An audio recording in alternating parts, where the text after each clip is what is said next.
God bless everybody today. It's February 25th of 2021. This is a prophecy update, mainly going over the Middle East and how the Kurds are being affected by Turkey at this point, and how I believe that will affect Daniel 8 as we move forward into the next year. You can always check out my articles, timelines, videos, and everything that I've done research on at my eschatology page at End of Days Survival at endofdayssurvival.com. It's got clickable PDF files which go over everything from my 117-step timeline to Daniel's interpretation of the statue of the 8 kingdoms. It also goes over my main flow chart that I've been using for most of my articles and all my updates. So please check that out if you get a chance. So I've been talking about Daniel 8 for about 3 years now, and I've been talking about how we're going to see an alignment of 2 kingdoms. And then once this alignment occurs, how Turkey will run over and crush both these nations. And Daniel 8, 1 through 10, clearly tells us, I believe, what is coming up in the next year. Iran's getting ready to develop a nuclear weapon. Turkey's not going to tolerate this. Biden is trying to get us back into the Iranian deal. This is not a good thing. And so we're going to start to see a lot of things happen here in the next year. But one of the main things we need to watch is how Turkey is pushing or trying to genocide these Kurds out of these regions. And these Kurds have coexisted with these countries over in the Middle East for almost as long as any of these countries have existed, or these civilizations have existed. So it's something that we need to watch. No one else seems to be talking about the Kurds. But I believe Daniel 8 clearly states that the Medes, which I believe are the Kurds, will align with Iran, be pushed or pulled down to a certain area. And once they are pulled down into this area, that Turkey will then go over like a whirlwind, as stated, and crush both these nations and absorb them into this new Ottoman Empire Caliphate that Erdogan is building. And so let's look at these first 10 verses and see exactly what it's saying here. So if you look at Daniel 8, 1 through 10, it says, "In the 3rd year of the reign of King Belteshazzar, a vision appeared unto me, even unto me Daniel, after that which appeared unto me at the first. And I saw in a vision, and it came to pass, when I saw, that I saw at Shushan in a palace, which is in the province of Elam, and I saw in a vision, and I was by the river Ulai." And so, if you look at that second verse, he's talking about being in basically Shush, Iran, in the province of Elam, around the river Ulai. So let's get a perspective on where he's talking about in Daniel 8. Okay, so here's Baghdad, Iraq. And here's Shush, Iran. Okay, this province that runs through here is Elam. Okay, you see it right there. So what he's telling us is, I believe, is these Kurds, which basically are in this area and coexist with multiple nations here, Turkey will start to hammer these Kurds along this border, and that they'll start to drive them down into Iran, into this area around Shush. Okay, and it talks about this providence Elam, and along this river Ulai that runs along the north to south border just on the east side of Shush. And so let's go back and look at this. So Daniel's having a vision, and when he has this vision, he is taken to Shush, Iran, or this palace of Shushan in the province of Elam by the river Ulai. Let's move on to verse 3. Then I lifted up mine eyes and saw, and behold, there stood before the river a ram, which had 2 horns, and the 2 horns were high, but one was higher than the other, and the higher came up last, because I'm talking about Iran being a major force in the Middle East right now, running all these proxy wars, and how they've come up and are they major factor in what's going on over there right now, and how they're affecting all these regions. And the Kurds are going to be under them as they get pushed down to Iran, to this location. Okay, and if you look at that, it tells you exactly where that's going to happen. They are going to push them to the river Ulai. So as you can see, the river Ulai runs just north and south of Shushan. Okay, and so if you look at that, how it's stated, that ram is standing on this river, in this palace, in this providence. And so I think that's extremely important. So if you go to verse 4, it says, I saw the ram pushing westward, northward, and southward. Think about Iran here. They're pushing westward, northward, and southward, so no beast might stand before him, neither was there any that could deliver out of his hand, but he did according to his will, and he became great. And you looked at what Iran's been doing through their proxy wars for the last 20 years, you realize that they've been unabated in their whatever they basically wanted to do, and now they've become a real problem as they potentially become a nuclear power in the next year to potentially a few months. And it says in verse 5, and as I was considering, behold, a he-goat came from the west, this was Turkey, on the face of the whole earth, and touched not the ground, and the goat had a notable horn between his eyes. And when he came to the ram that had the 2 horns, which I had seen standing before the river, and ran in unto him in his fury and his power. So the ram is on the river, and the goat is attacking him in this location, and he's trampling him. Okay? And I saw him come close unto the ram, and he was moved with choler against him, and smote the ram, and broke his 2 horns.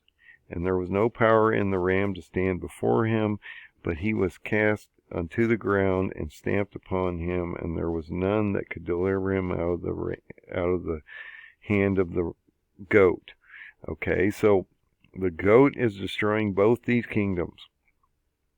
Okay, I'm going to show you why the Medes matter here in just a second. Because they have to align with Iran before this occurs. And then it indicates, therefore, the he-goat waxed very great, and he was strong, and the great horn was then broken. So once he destroys these 2 kingdoms, then he himself, this goat, will be also broken.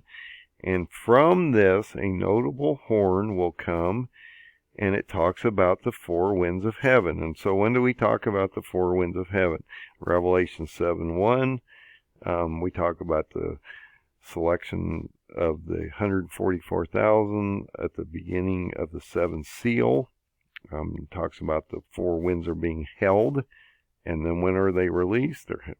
So if you go to my timeline about Daniel 8, that's on that PDF on the front of my eschatology page, it indicates there's a 2,300-day gap between the Feast of Tabernacles on October 16th and 17th of 2027, which is when I believe the sanctuary will be cleansed because we dropped the seventh bowl down, and now the world is re-fermented.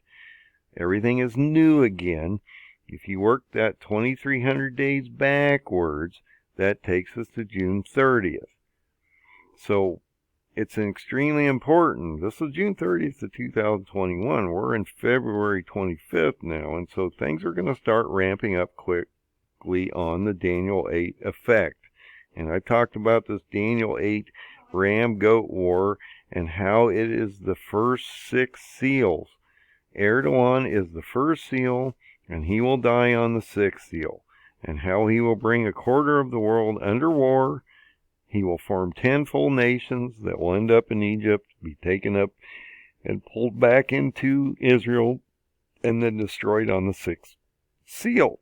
Now, so Daniel has fallen on the ground, and Gabriel touches him and sets him upright and says, look, I'm going to show you what this vision is about. I'm going to interpret this for you. And so if we go to verse 18, and now as he was speaking with me, and I was in a deep sleep on my face toward the ground, he touched me and set me upright. And he said, behold, I will make thee know what shall be in the last end of the indignation, for at the time of the appointed the end shall be. The ram, so this is extremely important. Once you start to see this, I think people will understand what has to happen here in the near future.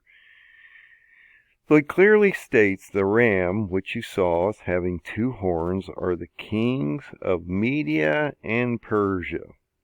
Now, most people can tell you easily that Persia is Iran. But most people, and I was just in a group, and one of the teachers is supposed to know a lot about this stuff. And when I brought up the Kurds being the Medes, it sort of set him back. So it makes me wonder just how much some of these guys really do know. I've said for a while, the Medes are the Kurds.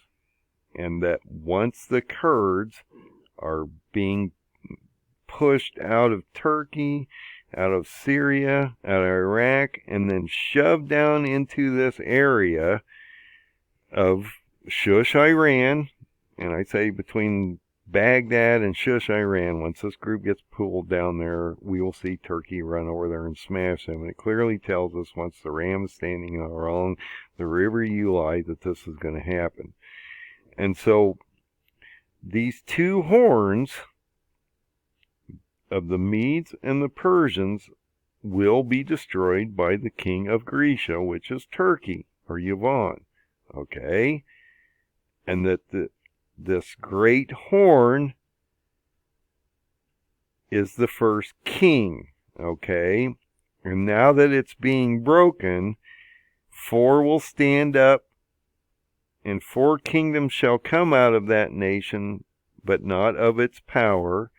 And at a latter time their kingdom, when the transgressors have come to full, a king of fierce countenance and dark understanding shall stand up, and that he shall basically overthrow the other 3 nations or kingdoms or regions, and they will turn into a versified beast kingdom when they're done.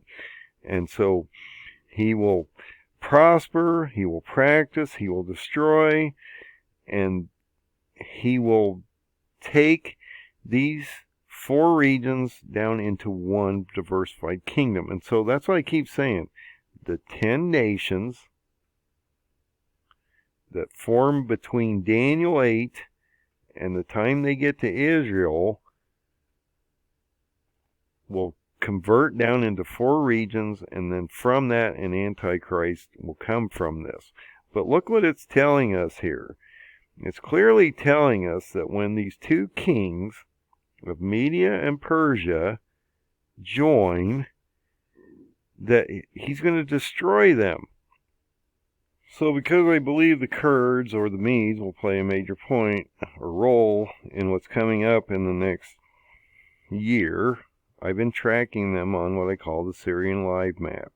And this can take you into real-time events that are occurring on the ground that are affecting multiple different groups of people and countries and militaries and things, and how you can click from region to region and region to be able to see what's actually going on out here.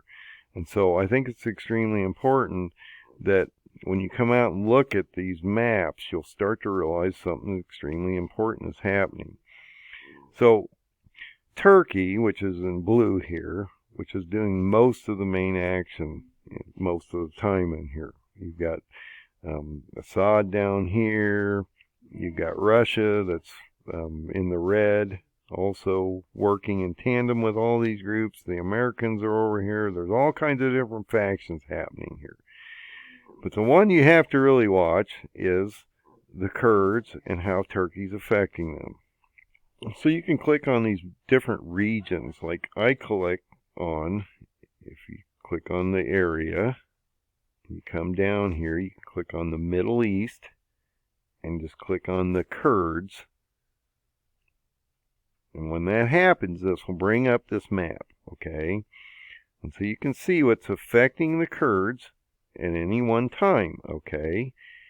And so as we look at this map, and we expand this map out, you're going to start to see what I was talking about in that dream I had. There's hammering them with artillery over here, and then they're starting to hammer them over here. And then you'll start to see more movement over here. And you're seeing them being affected on both sides, as well as this whole top tier, okay? And so if you look at how this is set up, let me blow this up just a little bit. So look at how this is, okay, so the Kurdish region runs basically along this area here, okay? And you can see already how much the Kurdish region is being affected. You can see that Turkey's basically hammering them in the northern sections up here and driving them down through here. Assad's pushing them all up here. Iraq doesn't want them in here. And Iran's got a real problem because their whole western border is Kurdish regions.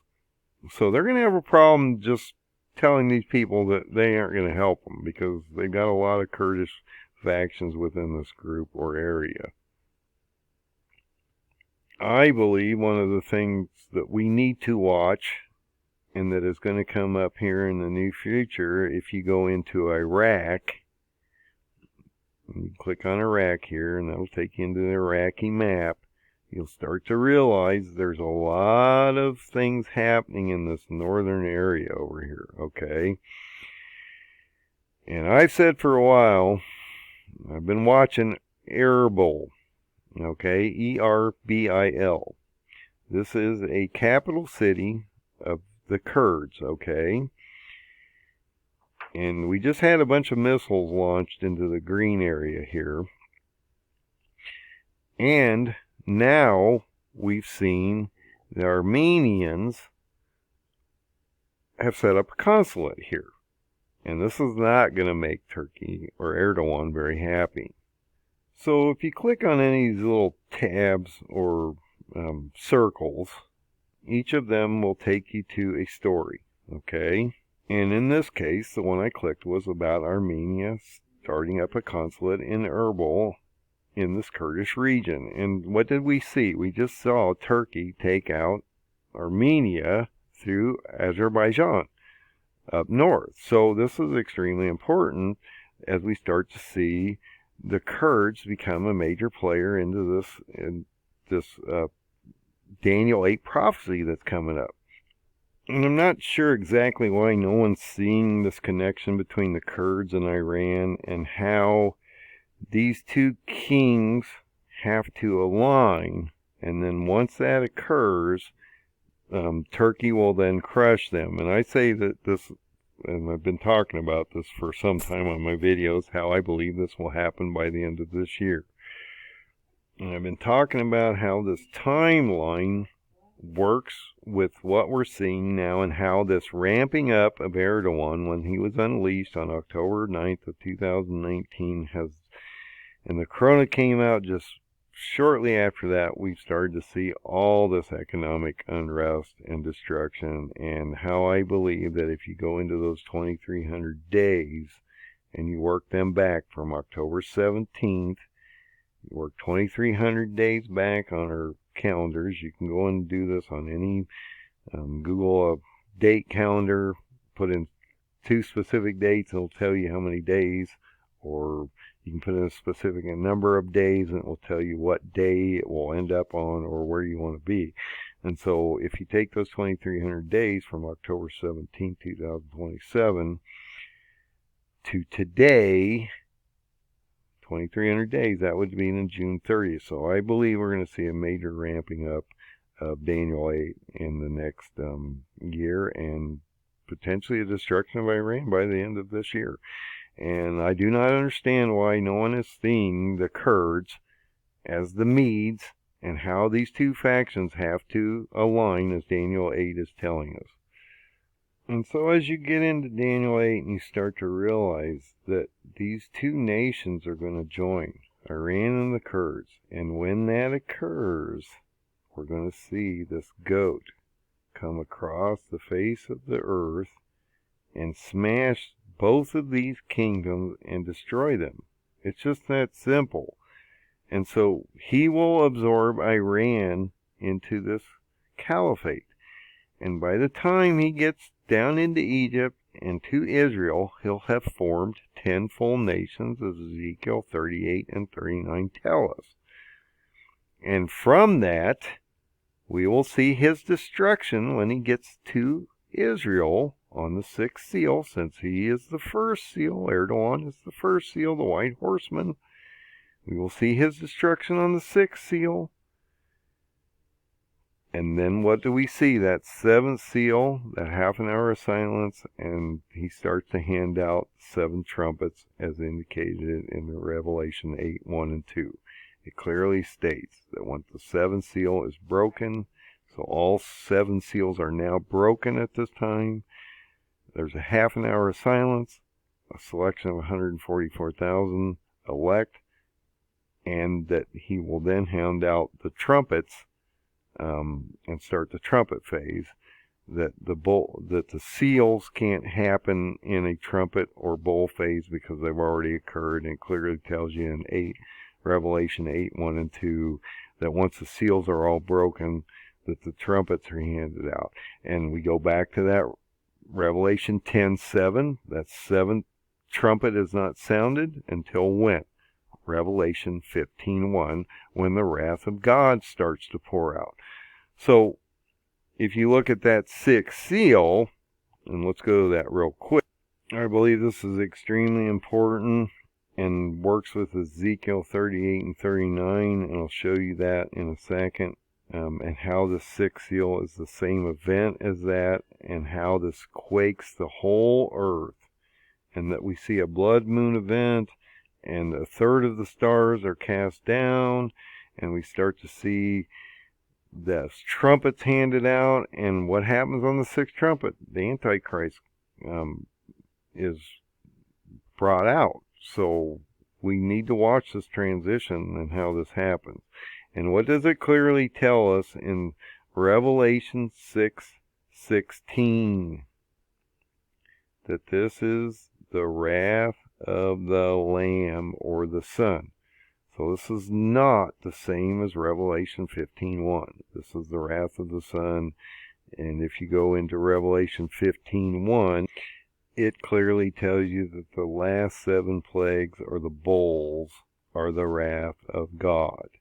And so if you go back to Revelation 10:7, that's why I keep telling you there's this transition here. So if you go into Revelation 10:7, it clearly states that in the day, the voice of the 7th angel, when he began to sound, he does not sound it here though. He shall begin to sound it. It is not telling us that he sounded it. And at this time, this will indicate what the mystery of God has been finished. And so when is that? And you can Google all day long what the seventh trumpet is. It is not indicated in the Bible. You have to figure it out. So when is the seventh trumpet? Seventh trumpet happens in Revelation 15:1. And so if you go from Revelation 10:7, where it is not sounded the seventh trumpet, okay, and you cut the next 4 chapters out, which are prophecy against the peoples and the nations, which are chapter 11 through 14. So if you go through Revelation 10:7 to 15:1, it picks the story up again. And so chapter 15 and 16 are talking about the wrath of God, or the 7 bowls that are being dropped down upon the wicked that are left. And at this moment, in Revelation 15:1, when the 7th trump is sounded, the rapture occurs. Okay? Right after the Lord comes back, right before the wrath of God, we see the rapture of the elect from great tribulation. The saints and the martyrs, okay? And they get a special song to sing because they finally made it through the 1260 days, and they've been taken away once the Lord comes back. So this is sort of how this works. So I'm not going to beat this up too much, other than I believe that we need to watch the Kurds. These are the Medes.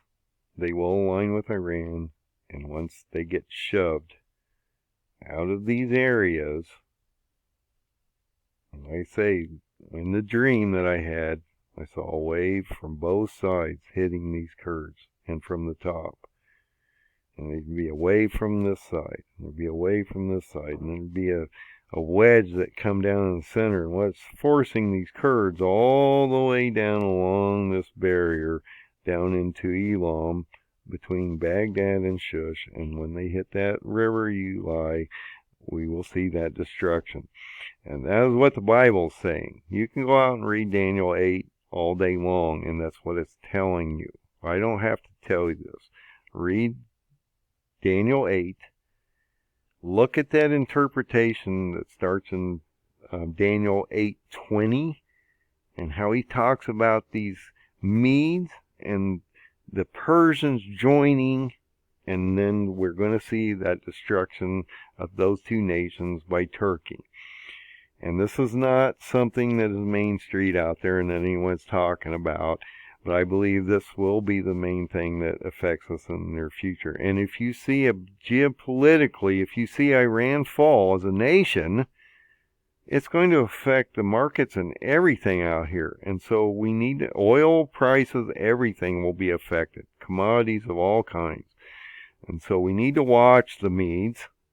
We need to watch the Kurds, which are the Medes, and how they're going to be basically shoved down through Iraq, Syria, down into Iran. But I think one of the main things that I've been trying to get people to understand is, you look at this map here, and you watch this bombing of this northern border of Iraq. Now, the other day they were only up in here, and now they're starting to inch down into these lower areas. And I believe before we're done, we will see them attack Erbil. And why is this important? Because if they attack Erbil, this is a major Kurdish capital city, and is the major last stronghold that the Kurds really have as a governmental type facility before they get shoved all the way down into Baghdad and Iran here. And so I truly believe that if Erbil is attacked by Erdogan and taken over, that you'll see a mass exodus of refugees heading towards Iran. And when they start to get down in through here into Shush, you got to understand, they're going to run these people all the way down in through this area down to here. So you're going to watch this whole section start to collapse on these Kurds, and they're going to be shoved down into here. And when they hit that river here, that's when they're going to get attacked. That's what the Bible's telling us in Daniel 8, and that's what I believe is coming up next. So that's something we need to watch. I believe the destruction of, or the overtaking of Armenia was the start of this. Erdogan now controls this whole northern border. He's sort of locked Russia out. He has an easy ability to now come through Azerbaijan directly down to Tehran. And as he starts to build this line of friction for the Kurds and starts to push them down, he's going to have multiple entry points that he can come across and attack into Iran whenever he basically wants to. And all he's got to do is bring his Air Force across and basically waste this place. And so I believe that's what's coming up next, and I don't believe anyone else is talking about this at this point. So anyway, God bless everybody. Find the open door, the small narrow door, which is Jesus. He's the only path to the Creator. If you want to get to heaven, you have to go through the Son. God bless everybody. Have a great night, and we'll do some more updates in the near future.